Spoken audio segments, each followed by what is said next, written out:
I wanted to be an angel investor. I went and studied how to do it. In 2 weeks, I learned how to do it.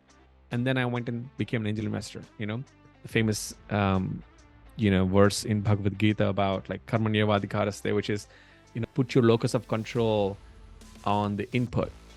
Stop judging myself on today should be productive, today should be this, today should be that. And here's like a rigid schedule that you need to fit.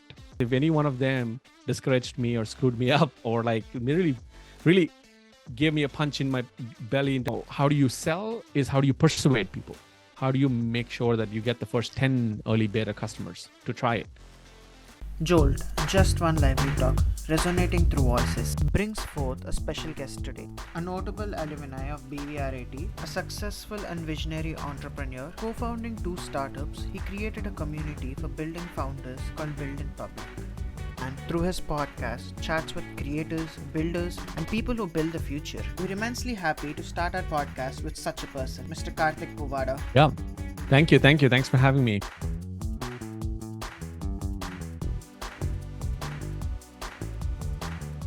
So when we came into college, we had no idea about BVRIT.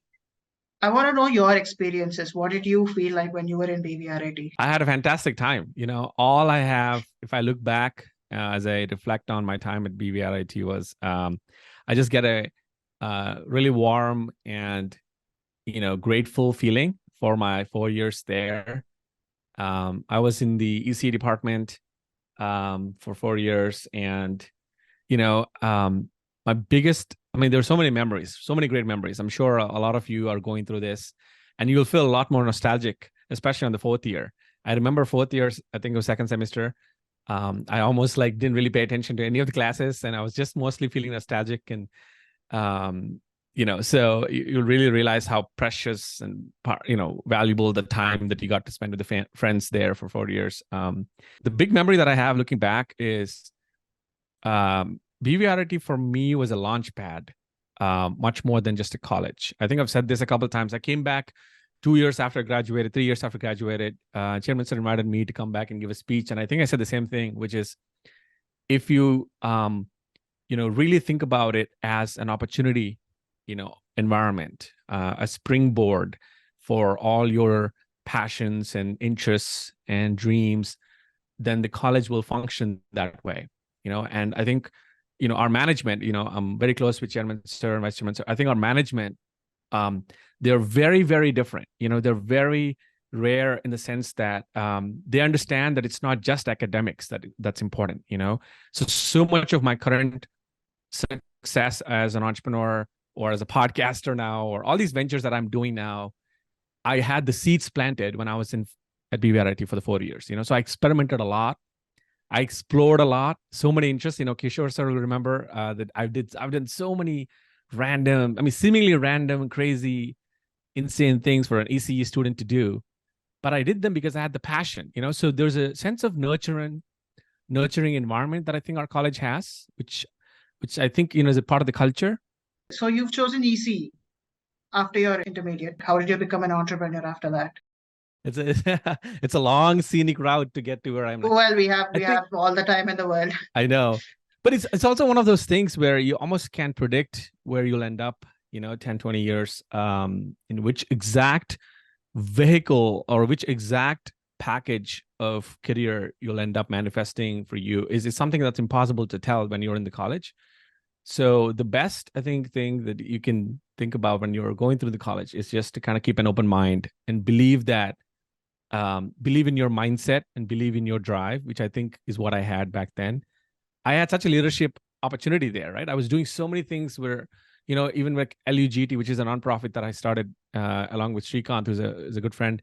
So the nonprofit, I was able to start a lot of things and launch a lot of things. And so this whole notion around being a small sort of a sidekick in the movie didn't really appeal to me. So I was like, no, this is not I just don't feel like I belong in this environment where, especially when after 8 months at TCS, I paid my dues, right? It's not that it's bad. So I read a lot of books while I was in TCS in the library, a lot of inspirational books, motivational books, self-help.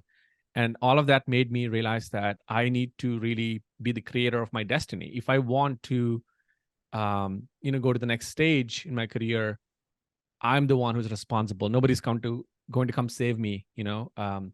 So I applied. First thing I realized was I need to. Maybe like being in America would be a great next step. And so Srikanth, actually one of my close friend, like I said at the time, made it to America, and he was sharing some of the research that was going on in Carnegie Mellon, and like it really made sense to me that I should pursue higher education beyond, TCS. So, but I think deep down, my passion was always to be an entrepreneur. I cannot exactly tell at what point it really kindled, but somewhere down the line, I knew that I wanted to be a founder. I wanted to be either a nonprofit or a for-profit. Like I wanted to be a founder, but I applied to masters to make sure that I had a valid way, legitimate way to come to America. And it was really hard because I didn't have money to even apply for more than 2 universities. Application fees were like $150 at the time, and I was like saving all that I could from TCS. And I applied. I took the GRE, applied it. I applied to 8 universities, and I remember that summer, 2010 or 2011. 2011. I wrote almost 500 emails. I remember hustled to these professors and department chairs and engineering, heads in these American universities to present my case that they should give me a scholarship. But to prove that I'm worth it, I had to like make the case, right? I had to like make a list of all the things that I've done in BVRIT, all of the, research stuff I've done, all of the other activities and passions I have in terms of teaching and all that. And most of them rejected me. Actually, most of them didn't read the email. Maybe like 10 or 15 of them rejected me. And one university, Vanderbilt University, gave me full scholarship, 100% scholarship, and also gave me a job as a teaching assistant even before they saw my face. So the part of the email was, yes, you're going to get the scholarship, but also you're going to get the job to be a teaching assistant for the professor for 11 months or something. That really changed my life. I remember calling Chairman Sir, and like, at the time I was like telling him excitedly that I, got the chance to go to America. And anyway, so I did my master's here in the US in Nashville at Vanderbilt University for 2.5 years. And after that, after that became another struggle, which is like, how do you keep the visa active, right? Because if you're a student visa, that doesn't extend after 2-3 years. So I was on that H-1B hustle, which is another obstacle, another challenge. I'm sure some of you guys know this. And you have to be picked by a lottery, which luckily I was picked. But then you have to get a job and keep the job. So I got the job at SunTrust Bank, which I was in the commercial bank, in their mobile app department. So it was not so much, it was robotics, but it was still some software. And so I was managing it, through, I don't think I was doing a great job, but I was like to keep the visa on. And so from there, I went to work at Turner Studios, which is media, which owns CNN. So I did like some work at CNN, and then at NBA, which is the sports, app, NBA.com. And eventually bounced around, kept the visa on. So I tried a lot of projects and startup ideas on the side without going full time because I didn't have the visa. And so I kept trying and experimenting and learning from the market, like customer feedback and things like that. So since last December 2022, I'm full-time founder, and I started this online sort of educational program called Building Public Fellowship, right? But before that, I worked in Silicon Valley, and I ran a fellowship for 500 founders. That's the bio you were reading earlier, in which I helped a lot of these entrepreneurs to get their MVP, the first product out there, get the first customer and all that. So I took those lessons and learnings and experience, and then I turned that into my own company, which is the Building Public Fellowship. So it was a long-winded, scenic route to get to where I am now. But so that's why, ECE was just a opportunity. I think a lot of the students here with you should not be too attached to the department that much. So basically, every year, I think approximately 1.5 million students, they graduate, and then only 20% they get jobs there, and then the rest are unemployed. Why do you think this is? I wonder how many of them, how many of them intentionally don't even give it a shot, to get the job. I feel like half of them don't even intentionally give it a shot, right? Because I feel like many of them are not really sure if they want that next step. I also think that, a lot of people end up in engineering through absolute sheer force. And I think that's the problem as well. Luckily for me, my mom, when I was the one who came to her and said, like, I want to, join, I want to do engineering, and she didn't like apply any pressure on me. She just said, choose the department that makes sense to you, or something you can tolerate, or something like, don't go into something like mechanical or something where you may not love it. So she said, whatever you choose, I'm with you. So I think I had this sort of agency, which is the control, the choice of which one should I choose. And so that can help, because a lot of people, I feel like they feel so much pressure that you have to be this. Let me tell you one thing. If I can give you one piece of advice from this entire podcast, it's this. When you were my age, I'm 35, right? And I look back, and I was 20, 21 when I was a BVRIT. Everybody around me, all my friends, my uncles, aunts, my cousins, all these people cared so much and obsessed so much about whether it's ECE or mechanical or BME or whatever. It's all BS. Frankly, it doesn't matter which department you are. It's the character of the person that's important. It's the mindset that's important. So if there's anything that you need to develop or worry about or focus on, it's those things. Unfortunately, those things don't have any tangible diploma next to them, right? In my diploma, it says ECE, JNTU, right? But it doesn't matter. It could have said EEE, and this conversation, I don't think would go any differently. Yeah, it could have said IT, right? It could have said IT, CSE. But at the time, though, we live in this bubble where we feel like, oh my God, somebody got a CSC seat versus like BME. Oh my God, their life is so much better. No, I know so many people got CSC seats whose life is not that good, right now, right? So I think we need to get rid of this, I think the bubble thinking where we feel like these artificial divisions matter. I don't think they matter in the future. What matters is your character, your confidence, your conviction, your ambitions, your dreams, and how do you bounce back? I think a lot of times what's inevitable is you will fall. Anybody will fall, no matter how many talents and gifts that person has. Inevitably, life will humble you in the journey. You've been interested in karma yoga. So has that been a part of your life till now? And then how has it helped you?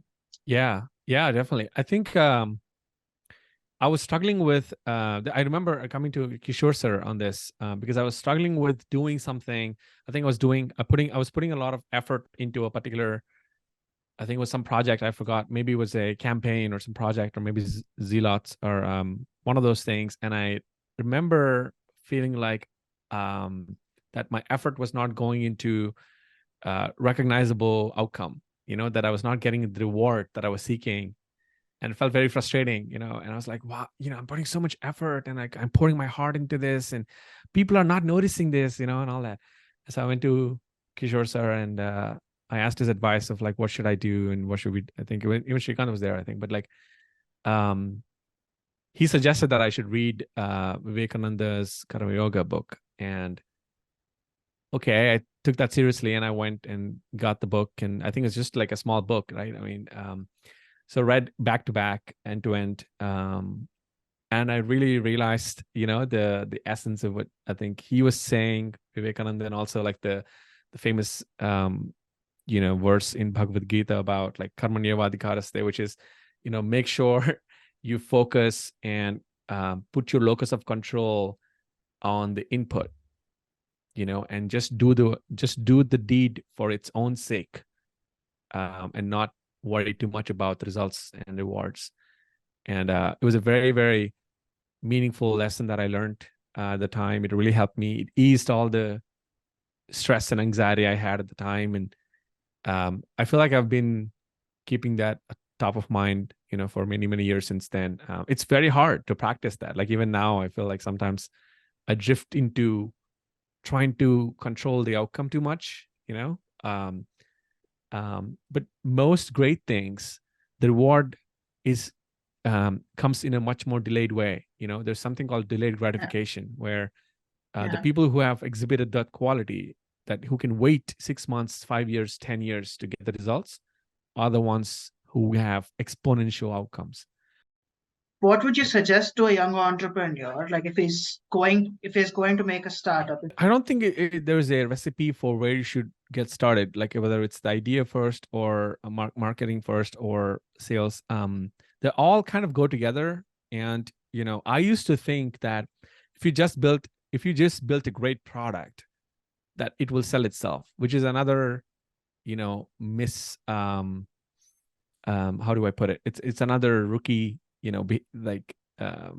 wrong. It's another mistake, or it's another rookie mistake that a lot of people early on make the mistake where they think that, oh, if I just invent the greatest, sonar device, or if I just invent a great software app, like Uber or whatever, and it'll just market itself. It'll just automatically attract all the customers into it. That's not the case.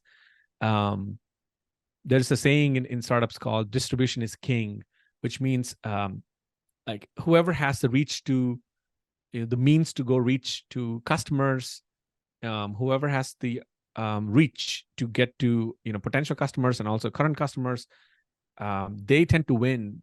Like if you just build something amazing, and if you stick it up in your I don't know, like in your house, in your cupboard, the world doesn't know about it, and so they won't care, no matter how great your invention could be or app could be. So you need to make it a priority to go talk to potential customers, potential partners, potential investors, potential whatever. You have to be insanely proactive while also inventing at the same time. So that's where it's a very delicate balance, and you need to do both. There's no one way or the other. You have to do both. There's a great quote by Naval Ravikant, who's a great Silicon Valley based entrepreneur investor, whose philosophy I love, and I've learned a lot just by reading his stuff. He said this, where if you learn how to build and how to sell, you're unstoppable as a founder. And those are two different things. So learning how to build includes product design, ideation. Like, how do you bring something that was just an idea into a physical form or a software form?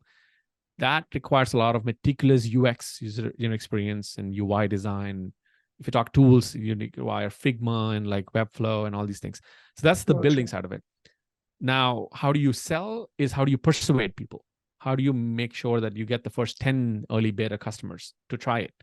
How do you get the next 100? How do you go add, how do you put it on App Store? Or how do you put it on Google Play Store? How do you create an ad about this? How do you put it on podcasts? How do you promote it? So those are two separate skills. I think there are two separate, sort of philosophies skill sets. So that's really actually what I'm teaching in the fellowship, right? The business I started is an education company because I saw so many founders who were great at coding, they're great at inventing stuff, but they struggle with marketing and sales. So the Build in Public fellowship is basically an answer to that struggle, where I'm teaching them in 6-week cohorts, where they go and they go from like, how do I talk about my product on the internet? How do I attract potential customers on the internet? Because the internet is amazing. The scale, there's like 4 billion people on the internet. You have amazing scale. If you think from the point of view of like, how do I build? Now, one other thing I'll share is that you have to think from day one that you want to build a global startup. There's no benefit in trying to play a local startup game. It's like local maxima versus global maxima. You'd rather just spend the same 5 years trying to build something that the people around the world will use, as opposed to trying to make it in like, a small part of South India and then thinking, okay, how do I make it better for the rest? Instead, just think like how Google thinks, think like how Notion or I don't know, like Amazon thinks, and like, how do I make a product that is truly global from day one, right? Which means you need to understand and study the psychology of a global customer. And when I was there in India, which is like 12, 13 years ago, we didn't have the kind of internet penetration where I couldn't understand. I couldn't like reach out to someone who is in like, South Carolina, or someone who is in MIT or Boston or whatever. But now anybody, like the fact that you're recording this while you're in Hyderabad and I'm in Atlanta is the power of technology. Well, talking to you, what I've realized is you do lots of things. You're an angel investor and then you're a podcaster. How do you balance your life? How do you balance all this? Yeah, I don't think of them as much as balancing, Satvik, as much as that I kind of think of them as parts of my day that I get to do something. So I think I stopped judging myself on today should be productive, today should be this, today should be that. And here's like a Yeah. rigid schedule that you need to fit. Oh, today's a day about angel investing. You should only do angel. I try to ebb and flow. If, for example, we have a big launch on the company, then that day, of course, I'm fully blocked to just do the launch. But most days, I try to go ebb and flow based on what is the top priority of the week and what can I help and do. And there's a big fear that I had 10 years ago, which I thought that you had to be insanely focused on only one thing to achieve like great success. I don't believe that anymore. I know maybe I'm wrong, but I feel like you should play to your strengths and, follow your gut, follow your heart. If it tells you to do a podcast, do it. Don't think that maybe one day I'll be a millionaire or one day I'll be like super successful and then I'll start my podcast. It doesn't matter, right? Like the journey is the journey. It's still hard. You can't just suddenly hack the game. Like podcasting is still hard. So I think 2.5 years ago, I was doing a lot of interviews for my company at the time, and I really loved it. And I really loved asking curious questions. Like the way you've been asking me is like very curious questions, wanting to learn. And I was like, okay, what's stopping me from starting my own podcast? The beauty of being an adult, once you're 23, 24, 25, is that there's literally nothing that's stopping you from doing whatever you want to do, as long as it's healthy and productive and useful for you, as long as there's some joy in it for you, right? We want to get someone's blessing or permission to go do the thing we want to do. I think the thing that differentiates me versus so many people, I think, is that if you look at my bio, every single line item is something I chose and I did it. I didn't ask anyone's permission, anyone's bless. I wanted to be an angel investor. I went and studied how to do it. In 2 weeks, I learned how to do it. And then I went and became an angel investor, And then I got like 9 companies in the portfolio. And same thing with the podcast. I wanted to be a podcaster. I went and did it. And then I wanted to start my own company. It took a long time because of visas, but the final company theme that I chose, I didn't ask anyone's permission. I just did it. So I think removing any barriers to action will really make you an unstoppable force, because, who can say no, as long as it's not bad thing. So, I think that's also a lot of that maybe came from BVRIT, frankly, my time, because I wanted to do a short film. I went and did it, and I went, like so many things that I did. I wanted to do this. I did it, so much of that is just like a lot of practice back in the day. It's really great how you talk about BVRIT, though it's been lots of years from BVRIT family. I loved all of my time there. It was transformational for me, right? Like, so it was like, I don't think people understand how big of a role like your early mentors play, right? Because if any one of them discouraged me or screwed me up or like really, really gave me a punch in my belly in terms of confidence, I don't think I would have carried myself, this way after 12 years, right? I had lunch with the chairman sir, like when I came to India this February. So I brought my son, my wife, and we all had a great time. And, I really said the same thing to him. Like, you and the whole staff and everybody, whoever played a positive role in me at the time, I'm grateful. And, he was smiling and he was so happy. And, I think that's one relationship that I cherish, with him and also Vice Chairman sir. And now I think Kishore's, like, I just cherish the good things in your life. Life is too short. It's very, very hard to find people who resonate with you and the same energy in life. True. You should not think about degrees, diplomas, what they're doing, what the roles, what the title. It doesn't matter, right? I don't think they cared about me because I was CEO at the day. I was nobody, right? I was like any other thousands of kids, right? So that is what makes me feel really grateful, is that today, yes, I'm CEO. Today, like maybe 10 years, I'll be like whatever I want to be. But they saw me when I was a, scrawny little kid, or not a kid, but like, scrawny little teenager with a lot of anxiety and a lot of worry. And somehow they believed in me that maybe this kid has some potential, So that's the gratitude. Well, it was really great talking to you. We've learned a lot of things. We hope we could meet you in, person later on. I'd love to.